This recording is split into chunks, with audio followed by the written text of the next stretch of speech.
Президент Садыр Жапаров биринчи элдик курултайдын аксакалдар кеңешинин мүчөлөрү менен жолугушту. Бул тууралуу президенттин басма сөз кызматынан кабарлашты. Садыр Жапаров эл ичинен шайланып келген делегаттар көйгөйлүү маселелерди, аларды чечүүнүн жолдорун өлкөнүн бийлик бутактарынын жогорку жетекчилеринин алдында ачык айтышканын ырастады. Бул Кыргызстанда сөз эркиндиги бар экендигин, өлкө демократиялык туура жолдо баратканын айгинелеп турат деп жазылган билдирүүдө. Жолугушууга курултайды өткөрүү боюнча уюштуруу комитетинин жетекчиси, мамлекеттик катчы Сүйүнбек Касманбетов, президенттин жана министрлер кабинетинин чечимдерин даярдоо боюнча башкармалыгынын башчысы Айбек Жунушалиев да катышты. Бишкекте 25-26 ноябрда биринчи элдик курултай болуп, жыйынтыгында чечим жана резолюция кабыл алынган. Анда айрым делегаттар камакта жаткан активисттердин абалы тууралуу да маселе көтөрүшкөн. Жогорку кеңештин депутаты Жусупбек Коргонбай уулу парламенттин 30 ноябрдагы жыйынында министрлер кабинетинин башчысы Акылбек Жапаровдун Японияга болгон сапарында Япониянын эл аралык кызматташтык агенттиги менен ноокат жолу боюнча сүйлөшүп келүү талабын койду. Как раз кабинет министринин башчысы Японияда экен, официалдуу делегация менен. Түздөн-түз байланышып калсаңыздар, Нурлан Тургунбекович жана Жайканын кишилери менен ошо киши жолуксун ошол жакта. Алмазбек Мырзанович. Жана ноокат жолунун маселесин тендерин чече келсин биротоло. Жөн эле саякаттап барып келбесин. Бир жумушту бир жакшынакай кылып бүтүрө келсинчи, жок дегенде ушу ноокат жолунун маселесин. Эске салсак, министрлер кабинетинин төрагасы Акылбек Жапаров Японияга жумушчу сапары менен кеткен. Өкмөттүн басма сөз кызматы тараткан маалыматка ылайык, сапардын алкагында министрлер кабинетинин башчысы Борбор Азия инвестициялык форумунун ишине катышат, ошондой эле бир катар эки тараптуу жолугушууларды өткөрөт. Депутат Исхак Масалиев жогорку кеңештин Кумтор Голд Компани ишканасындагы ишмердүүлүгүн текшерүү боюнча түзүлгөн депутаттык комиссиянын төрагалыгынан ден соолугуна байланыштуу баш тартты. Бул тууралуу төраган Нурланбек Шакиев парламенттин бүгүнкү жыйынында билдирди. Исхак Абсаматович тилекке каршы комиссиянын төрагалыгынан ден соолугуна байланыштуу баш тартыптыр.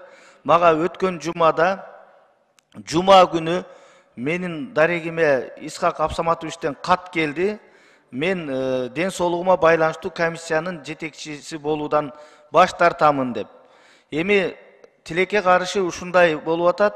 Мен дагы суранат элем, ошо түзүлгөн комиссия тез арада отурум өткөрүп, ушул ишти алдыга жылдырыш керек. Парламенттин ушул эле жыйынында конституциялык мыйзамдар, мамлекеттик түзүлүш, сот укуктук маселелери жана жогорку кеңештин регламенти комитетинин төрагасы депутат Медер Алиев парламент төрагасынын атына комитет төрагалыгынан кетүү арызын жазгандыгы белгилүү болду.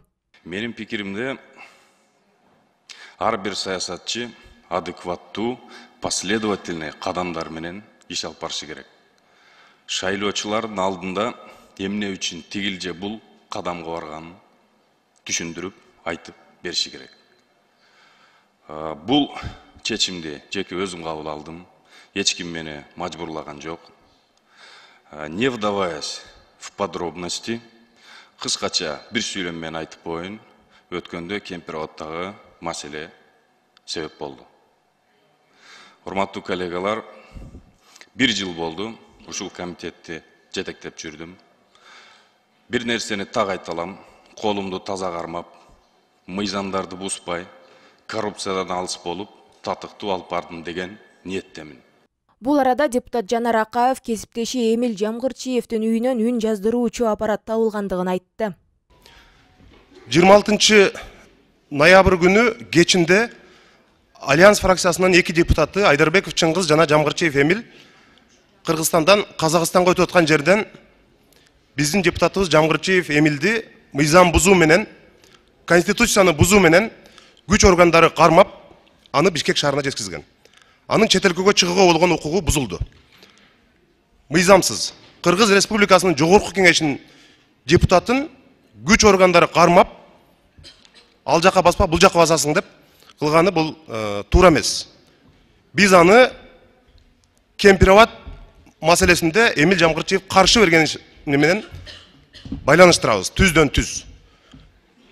Жогорку соттон Эмил Жамгырчиев боюнча 2018 жылы иш козголуп, толугу менен райондук соттон дагы, шаардык соттон дагы, жогорку соттон дагы актоо чечими чыккан.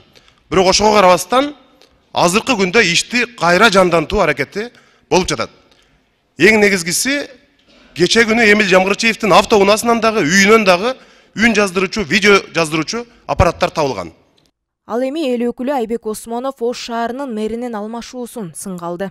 Ош шаарына аткаруу бийлиги эмне убактылуу бирөөнү коюп, каалаганда алып, каалаганда кое турган жерби? Элибиз ушул күнгө чейин Ош шаарында таза суусу жок, газы жок, көптөгөн проблемалар бар.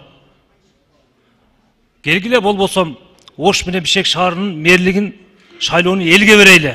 Аткаруу бийлиги жакшы кое албай атса. Туруп онусун алып барат, бунусун алып барат. Бул эмне деген нерсе? Элди мазактаганыбы? Карап койбойбу ондо?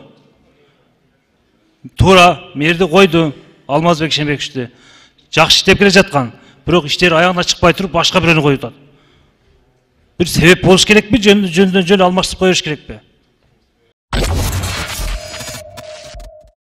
Жогорку кеңештин 30 ноябрдагы отурумунда депутат Дастан Бекешев журналист Болот Темировдун өлкөдөн чыгарылышы боюнча Ички иштер министрлигинин өкүлдөрүнө суроо узатып, журналисттин жарандыгына кызыкты. Депутатка жооп берген Ички иштер министринин орун басары Нурбек Абдиев иликтөөчү журналист Болот Темировдун Орусияга депортацияланышына анын кыргыз жарандыгынын жоктугу себеп болгондугун билдирди. Өткөн жумада ошо выдворение болгон Болот Темировду. Ал биздин жаранбы же биздин жаран эмеспи?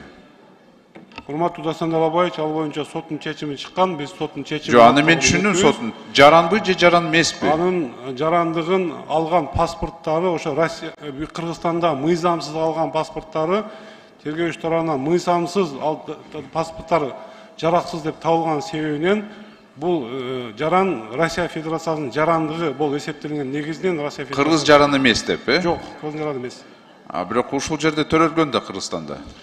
Бул жерде төрөлгөн, бирок Россия Федерациясына барып, кичке кезинде ошол жака көчүп кеткен экен. Ошо Россия Федерациясына барып паспорт алат ошол жерден. Андан паспорт. Хорошо, силер боюнча бул Кыргызстандын жараны эмес. Ооба.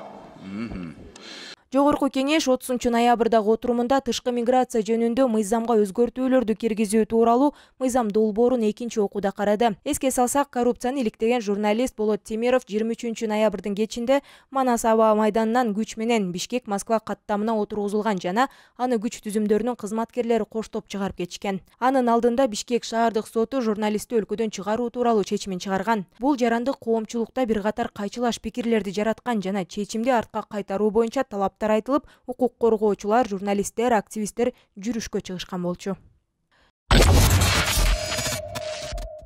Бишкек шаарынын мэри Эмилбек Абдыкадыровдун отставкага кетиши тууралуу маалымат чындыкка дал келбейт. Бул тууралуу муниципалитеттин басма сөз кызматынан кабарлашты. Белгилей кетсек, социалдык тармакта көптөгөн жарандар, активисттер жана блогерлер Бишкек мэринин кызматтан кеткендиги тууралуу жазууда. Эмилбек Абдыкадыров 2022 жылдын 24 февралынан бери Бишкек шаарынын мэри кызматын аркалап келет. Кошумчалай кетсек, кечээ 29 ноябрда президент Садыр Жапаровдун жарлыгы менен Ош шаарынын мэри Алмаз Мамбетов кызматтан кетип, анын ордуна жогорку кеңештин экс депутаты Бакыт Жетигенов мэр болуп тайындалган.